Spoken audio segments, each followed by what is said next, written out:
Ketua KPK Abraham Samad mengakui ada beberapa nama calon menteri yang berpotensi terlibat kasus korupsi. Nama-nama calon menteri ini sebelumnya telah disodorkan oleh tim transisi untuk diperiksa KPK. Abraham pun meminta agar Presiden Jokowi menghapus nama calon menteri bermasalah tersebut. Udahlah Pak Jokowi, yang jelas-jelas aja bersih. Jules juga bebas korupsi kok.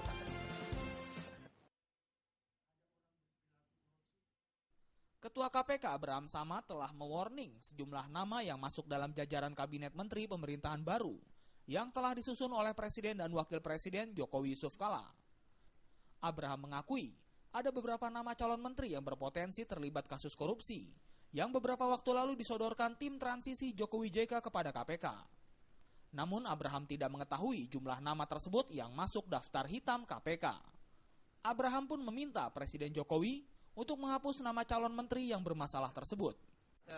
Menteri, dan itu kita sudah lakukan. Ada berapa orang? Saya kurang lebih, saya tidak ingat persis berapa jumlahnya. Tadi ada kayaknya 5 tadi yang disebut-sebut. Saya nggak tahu persis, yang jelas kita sudah berikan catatan dan itu sudah sangat jelas untuk direkomendasikan agar orang-orang ini di-delete dari daftar menteri. Sementara itu rekomendasi dari KPK terkait nama calon menteri yang bermasalah tersebut mendapatkan apresiasi dari Indonesia Corruption Watch (ICW). Peneliti hukum ICW Donald Faris meminta Jokowi JK untuk menindaklanjuti rekomendasi KPK tersebut. Menurut Donald, tindak lanjut tersebut perlu dilakukan karena telah terjadi dualisme di dalam parlemen. Dengan komposisi tersebut, menurut Donald, maka seluruh menteri harus bersih, profesional, dan berintegritas. Karena begini, dengan keterbatasan informasi yang dimiliki oleh Jokowi dan keterbatasan informasi yang boleh dibuka oleh KPK kepada publik, kan tidak mungkin KPK membuka kasus-kasus yang dalam proses penyelidikan kepada publik dengan nama-nama yang berpotensi menjadi tersangka. Dalam konteks ini, penting KPK juga mengklarifikasi orang-orang yang punya potensi menjadi tersangka kasus korupsi dalam kasus-kasus yang sedang di dalam proses penyelidikan. Dari Makassar, Sulawesi Selatan, Ilham Hussein melaporkan. Selain dari KPK, Jokowi juga mendapatkan peringatan dari anggota DPR. Anggota DPR fraksi Golkar, Bambang Susatyo, mengingatkan Jokowi agar tidak menempatkan mantan Menteri Keuangan Sri Mulyani dalam susunan kabinetnya. Menurut Bambang, nama Sri Mulyani sebelumnya sudah disebut-sebut terlibat dalam kasus Senturi.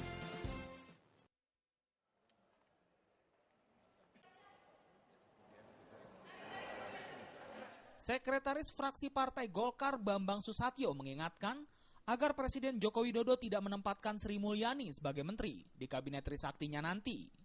Pasalnya mantan Menteri Keuangan itu memiliki catatan buruk terkait kasus Senturi dan pembengkakan utang luar negeri Indonesia. Jika Jokowi nekat menempatkan nama Sri Mulyani, pihaknya akan menentang keras keputusan itu. Bambang berharap Jokowi memilih menteri-menterinya yang memiliki kredibilitas tinggi dan tidak memiliki catatan buruk di masa lalu. Di luar itu, Sri Mulyani sangat kuat dengan kasus Senturi. Yang sebentar lagi mungkin akan masuk pada penyidikan dalam hal bailout. Kemarin kan kita baru selesai seperti EPJP dengan tersangkanya Budi Mulya dan sudah divonis. Nah, sekarang masuk kepada penyidikan bailout. Kalau bicara bailout, artinya Budiono dan Sri Mulyani sangat terkait. Saya yakin tanda merah KPK juga ditorehkan kepada saudara Sri Mulyani karena memang masuk dalam pusaran kasus Bank Senturi dan tentu kalaupun dipaksakan akan mendapat penolakan keras daripada kami yang di. Sebelumnya nama Sri Mulyani disebut-sebut masuk bursa calon menteri di kabinet Trisakti Presiden Jokowi. Namun hingga kini belum dipastikan apakah benar ada nama Sri Mulyani dalam bursa calon pembantu presiden tersebut. Dari Jakarta, Agus Purwoko melaporkan. Baik pemirsa, sekarang kita ke berita mengenai ibu kota Jakarta yang baru saja melepas gubernurnya menjadi Presiden RI Joko Widodo. Krisis air bersih tidak hanya dialami oleh masyarakat yang tinggal di daerah rawan kekeringan. Namun ironisnya hal ini justru dialami oleh warga ibu kota Jakarta. Setidaknya ada 4 RT di Dukuh Pinggir 1, Kecamatan Tanah Abang, Jakarta Pusat yang mengalami kekeringan. Mereka pun terpaksa menggunakan air yang tidak layak.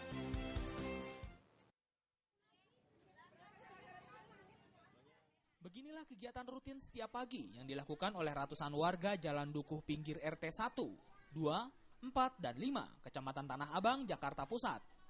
Mereka rela mengantri air mulai dari pagi hingga malam hari demi mendapatkan 25 liter air guna mencukupi kehidupan keluarganya.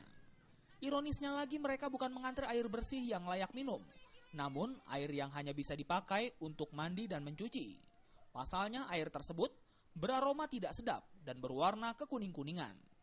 Sementara guna mencukupi air minum, warga harus membeli dari air bersih keliling. Menurut warga setempat, krisis air ini sudah dialami sejak 3 bulan lalu. Sumur-sumur mereka yang biasanya banyak mengeluarkan air, kini sudah kering. Banyak warga terpaksa mandi sehari sekali, bahkan ada sebagian yang rela tidak mandi jika keperluan air untuk masak dan minum dirasa tidak cukup.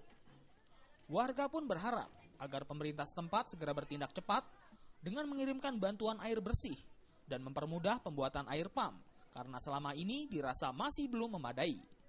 Ya Allah, air kering udah 3 bulan. Mandi sehari sekali doang tuh mandi. Pikirin aja tuh, ya Allah, saya mohon deh minta bantuan banget deh. Ya Allah. Bu, tapi ini antri ini setiap hari, Bu, udah sampai 3 bulan? Setiap hari pagi, siang, sore. Ya Allah, malam juga, subuh sampai. Namanya orang kan tiap hari perlunya kan air. Saya mohon deh, kata saya gitu. Bu, tapi ini bisa diminum nggak sih, Bu? Gak bisa. Makanya saya ini buat mandi doang sama nyuci. Fakta semacam ini tentu sangat ironis, di mana daerah ibu kota Jakarta yang terkenal sering mendapat musibah banjir, kini justru kekeringan. Dari Jakarta, Rizky Nur Muhammad melaporkan.